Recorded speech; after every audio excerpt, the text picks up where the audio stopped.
je travaille depuis 12 ans à cela, c'est-à-dire qu'en fait je suis d'abord une amoureuse de l'ARN, une adepte convaincue du pouvoir de l'ARN de faire énormément de choses, au point que j'ai même été associé éditeur d'une revue qui s'appelle Current Gene Therapy, ça veut dire thérapie génique actuelle, dédié à l'ARN. Donc, s'il y a vraiment quelqu'un qui est intéressé par soigner par l'ARN, et surtout qui n'est pas réfractaire à utiliser l'ARN. Non, sinon je ferais autre chose. Hein. Mais évidemment.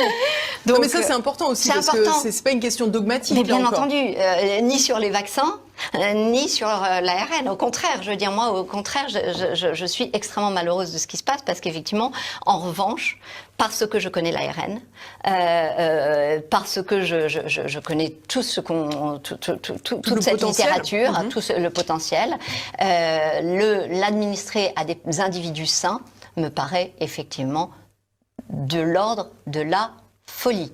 C'est-à-dire, vraiment, je pense que c'est inconcevable, compte tenu de la versatilité de cette molécule d'ARN, d'être capable d'interagir avec une foultitude de molécules, d'être capable d'être coupé en petits bouts qui peuvent vous faire aussi plein de choses, etc. L'utiliser sur des individus sains, c'est pour moi pure folie. D'ailleurs, il n'existe pas. Voilà, on avait avancé sur des thérapies à base de VEGF en ARN, on n'a pas abouti, pas encore. Donc vous voyez que si on n'y arrive même pas encore sur les malades, alors le mettre en œuvre sur une population saine, c'est pour cela que je dis que c'est de la folie. C'est pas de la folie dans l'absolu, c'est de la folie dans le cas, dans les circonstances actuelles de dizaines d'années de développement, de connaissances qui s'accumulent.